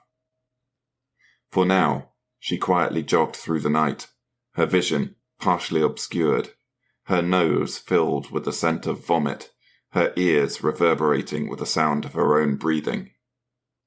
If she'd kept her phone, she could have tried to find some signal and then dialed the police. As it was down to her. The wolf had been at the door before. Now it was back. Threats endangered her, and more importantly, Faith. Nothing would get in the way of saving her sister. The trees loomed like spectres in the dark.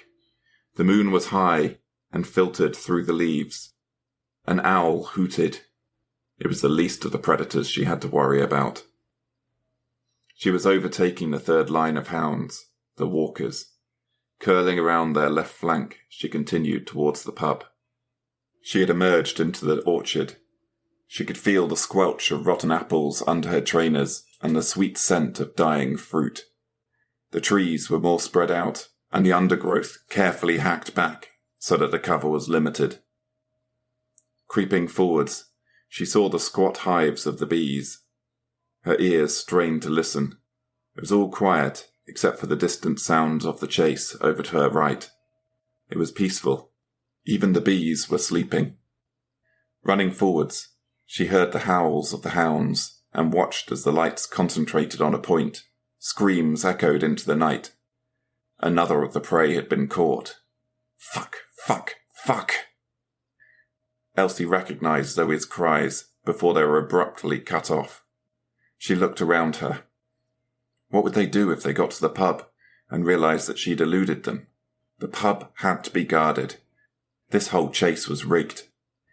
Leaning against an apple tree, she caught her breath. If there was a ring of them around the pub, then she was walking into a trap. Is Faith already dead? Maybe she should run for the coach station. The town was only another 3 miles away. She could make it before daybreak. As she set off towards the pub, she hated herself for even considering leaving her sister. She had to rescue Faith, or be sure that she was dead. She couldn't live with herself, knowing that she'd abandoned her. Not after everything they'd been through together. As she jogged forward, she heard a rustling. Slowing, she listened again. It was quiet, other than her breathing echoing in the mask. She moved forward slowly. She heard it again, on her left. She paused. Nothing. Starting off, she jogged, listening intently. A twig snapped. She turned and saw it. A hound, with his head torch off. Of course they'd have hidden hounds. She turned and ran immediately to her right. He howled as he pursued her, and she watched as the lights in front of her turned towards her. They were distant, but that wouldn't last long. She changed her trajectory to head towards the pub.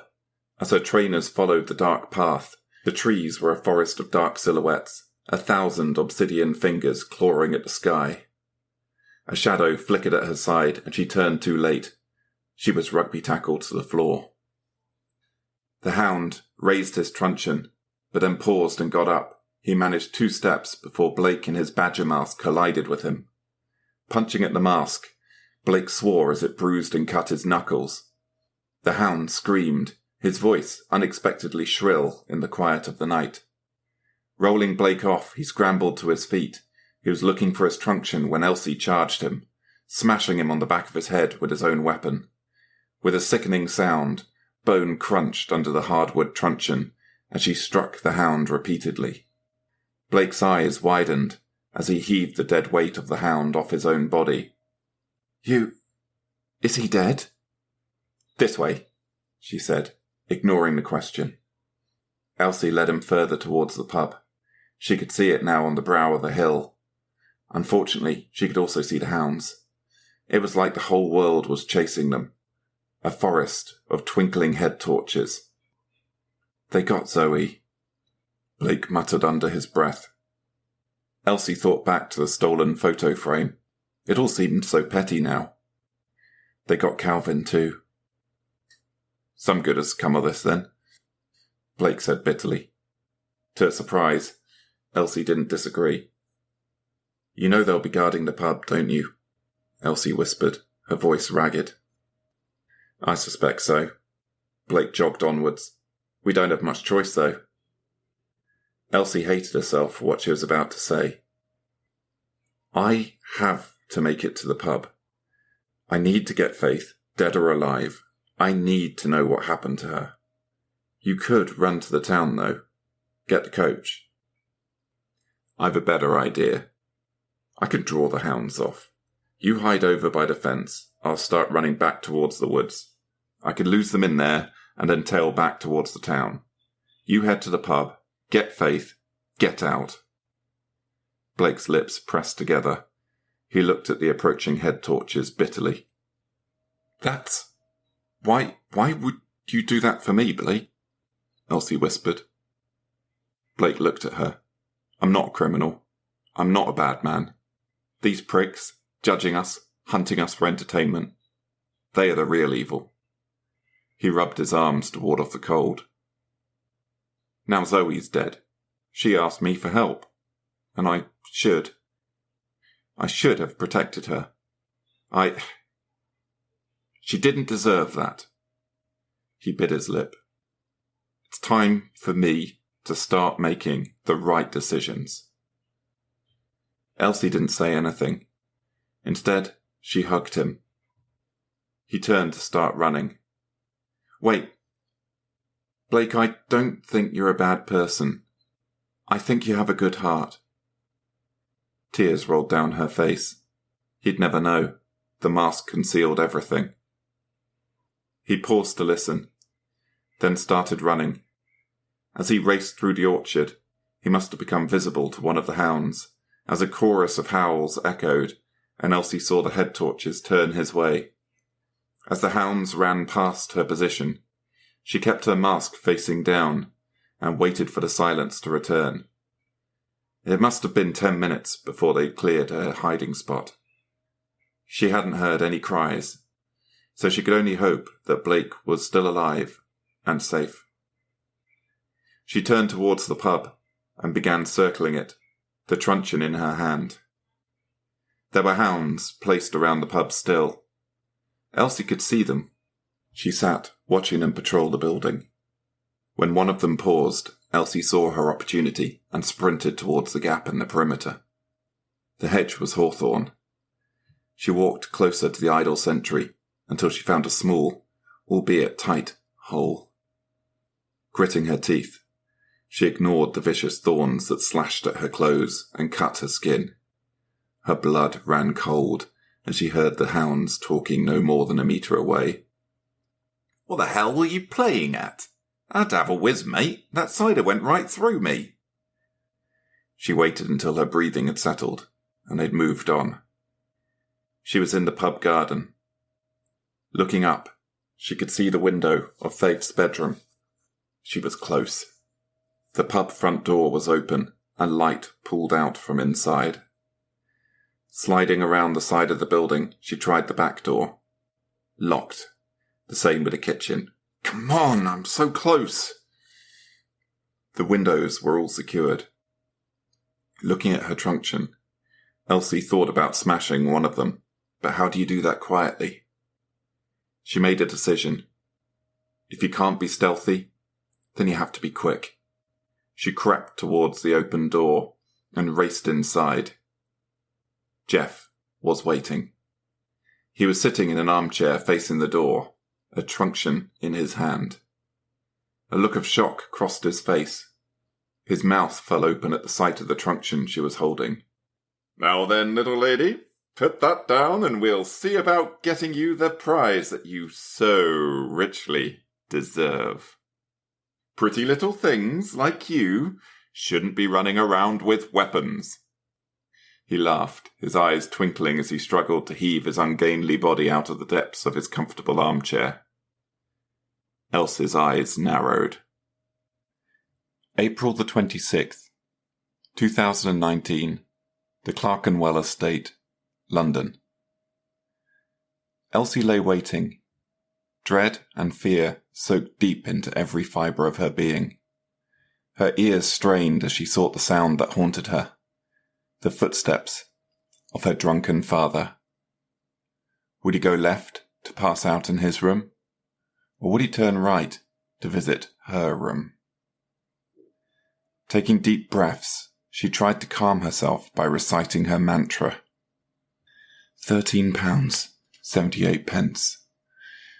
That was how much she'd embezzled from the shopping budget. She could afford 2 one-way coach tickets for her and her younger sister Faith to escape to Portsmouth with £16. Elsie prayed that he wouldn't come tonight. The sweaty hands, the sharp alcoholic tang of his breath, the foul scent of tobacco clinging to him, the bristly stubble that stung her skin. Not tonight. Elsie would do anything for a night of peace. She heard them. The footsteps. As her prayers reached a feverish crescendo, the worst thing that could possibly happen, happened. They were answered. Elsie's ears heard the screeching of the door handle, so quiet under normal circumstances, but tonight it felt deafening.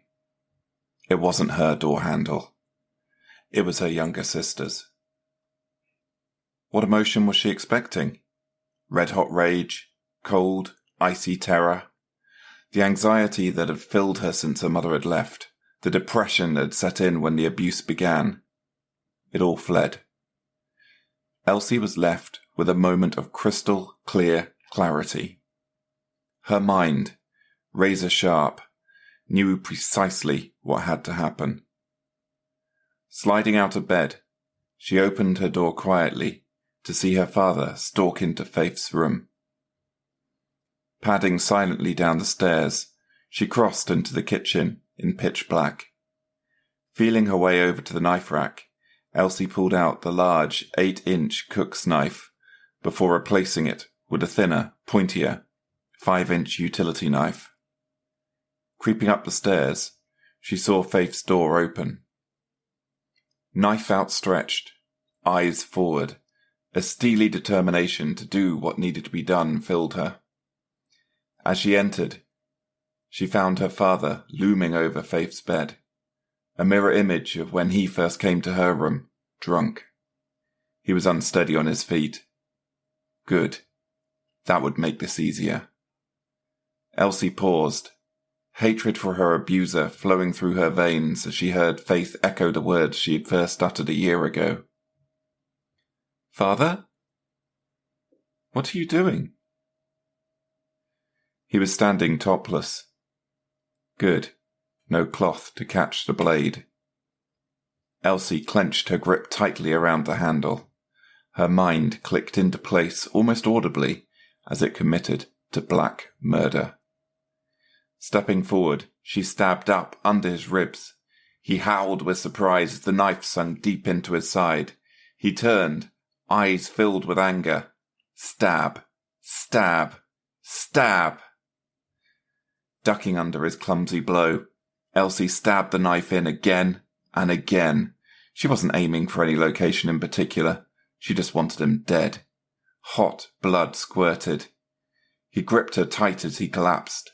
Fetid breath huffed into her face. His fingers clawed for her wrist. In her memory, she was focused and analytical. But Faith said otherwise. She remembered Elsie screaming and weeping with anger as she plunged the cold metal into his clammy flesh. Elsie stopped only when the blade snapped off inside his body. It was only then that she realized that the ogre was dead. Half rolling the corpse off, half wriggling out from under it, she looked at Faith. Faith was sitting up in bed, her eyes wide with terror. "Faith, it's okay now. It's safe now." Faith broke down in tears, shaking with fear and shock. Elsie was covered in blood, hot, arterial blood, drying to almost an obsidian black in the dark. She took Faith gently by the hand. Leading her to the shower, the two sisters washed off the last remnants of the tyrant who had dominated their lives. Lying down in the shower well, they washed each other's hair. The warm, soapy water helped to loosen muscles taut with years of accumulated tension. "We're free now, Faith," Elsie promised. Faith was still crying. She'd yet to say a single word, her thin, frail body rocking. As Elsie washed her hair, she seemed to calm. "What will we do now?" Faith asked eventually.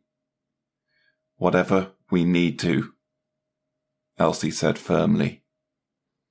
They stayed in Elsie's room that night.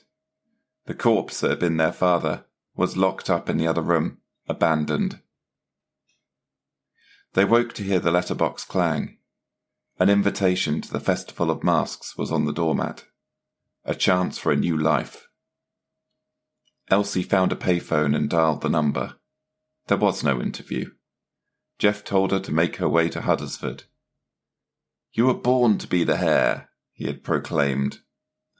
With a huge smile, she'd used the last of their money, supplemented by her late father's purloined wallet, to book the coach immediately.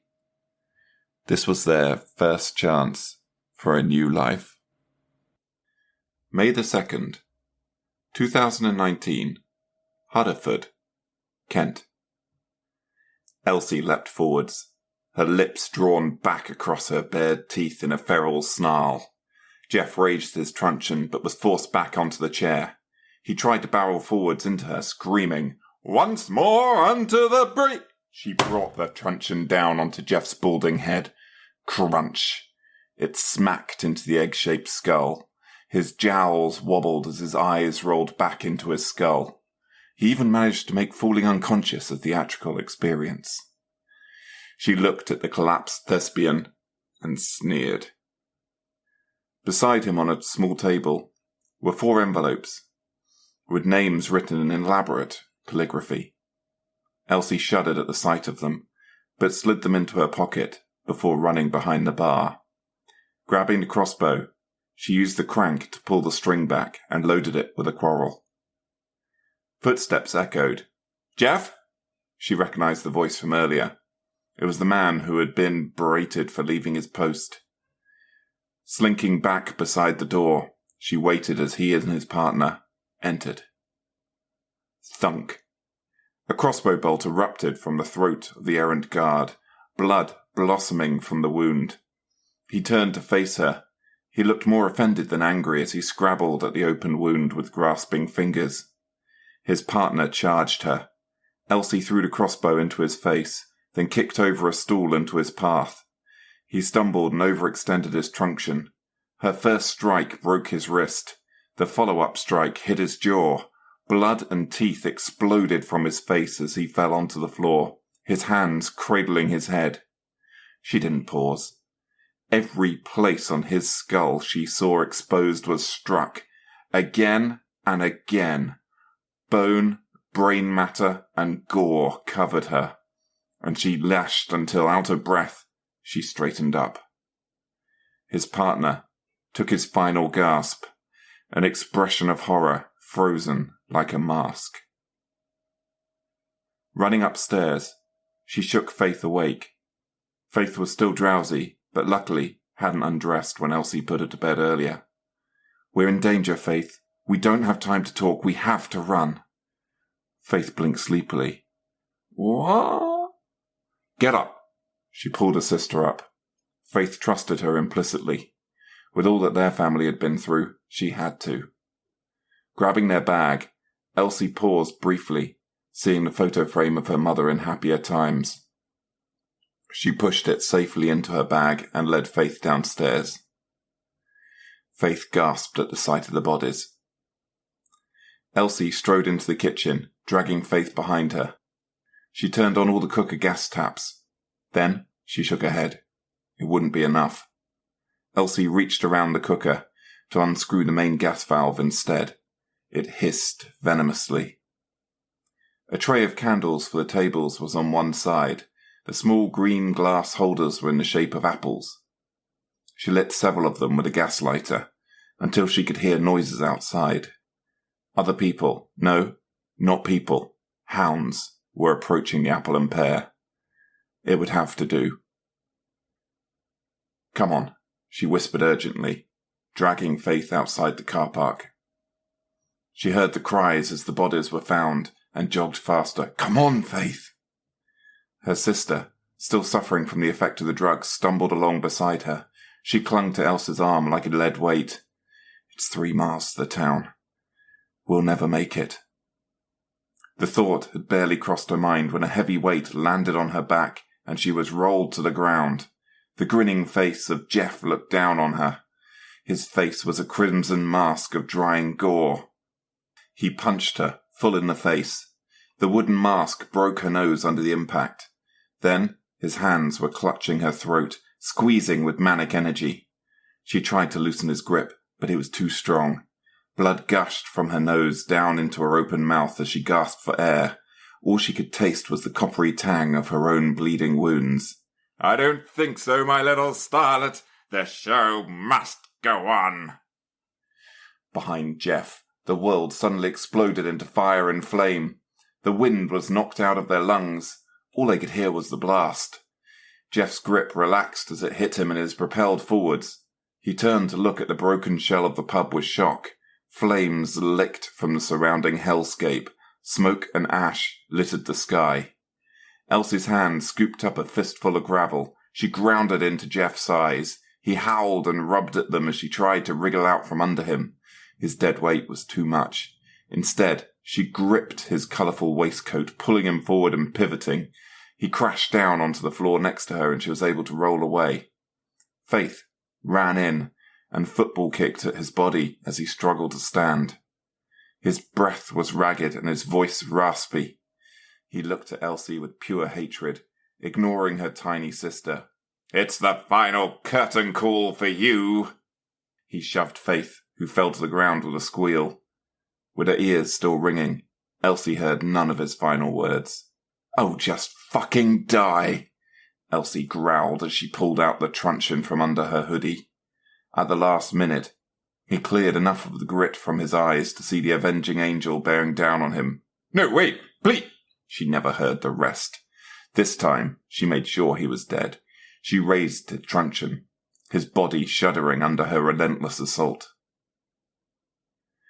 She reached into his pockets and pulled out his car keys. Staggering around the car park, tinnitus deafened her as she hammered the buttons on the car keys. Only hope and desperation kept her going. Her mask still restricted her vision. Luckily, Jeff's Land Rover was easy to spot with its blinking lights. It loomed over the other vehicles. Racing forwards, Elsie looked at the shattered glass. The back seats were covered in sharp shards, but the front windows seemed to be intact.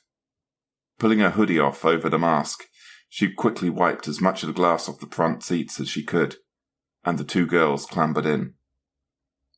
The engine roared as they drove out down the lane. The journey seemed a blur.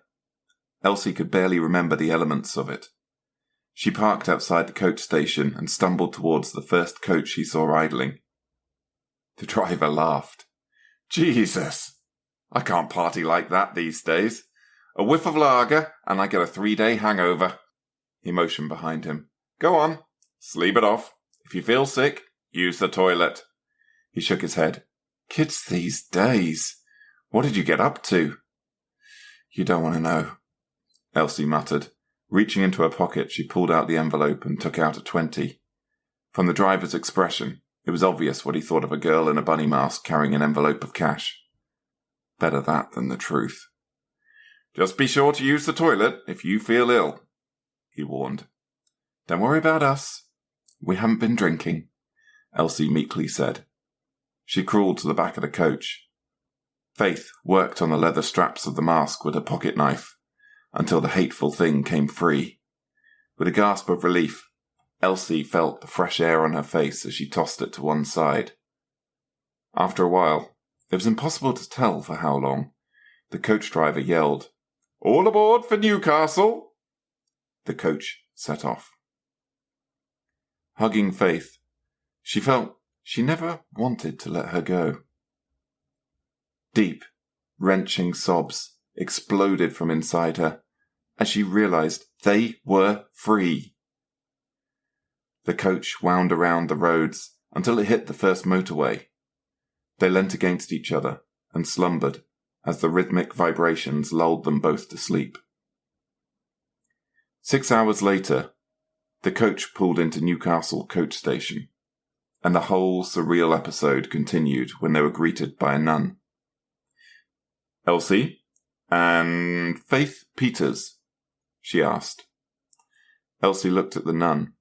She had nut-brown eyes and a warm smile, though it was ruined by a scar on her face which led from one side of her mouth up to her cheek.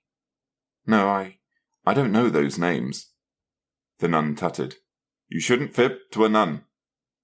Did you know the police are looking for you?" Elsie looked left and right. Her heart was pounding. "Why don't you come and stay with us for a bit? We've been expecting you." "Who are you?" Elsie muttered. "A nun. This isn't fancy dress. I'm from the Order of San Maria Goretti. We were all like you at one time before the Order found us. Now we help others. My name is Sister Margaret." She proffered a hand. Elsie bit a lip. "What if we don't want to come with you?" "Then don't. No threats, no bribes. This is purely an offer of sanctuary with like-minded people." Sister Margaret continued to hold out her hand. Elsie looked down at it. "Criminals, you mean?" "Our only judge is St. Peter, and of course, God Almighty. In their eyes, you're not a criminal. You are a victim. A victim who could save others from the same fate." She smiled. "You can leave at any time." "Elsie, come on." Faith looked up at her, eyes pleading. Elsie looked at Faith. She was too young to be on the run. A decision was made. She took the nun's hand. I'm not religious, though. Sister Margaret led her to a car where an elderly nun was waiting in the driver's seat. Neither was I. Then life happened. Maybe it will to you. Maybe it won't. The end. For further adventures with Elsie, please read The Tattoo or The Wait by Newton Webb, both direct sequels. Thank you for listening. To get notified every time a new episode is released, please click follow or subscribe and turn on all notifications. If you enjoyed this episode, then please take a moment to rate Newton's Macabre Tales. Reviewing allows the podcast to grow.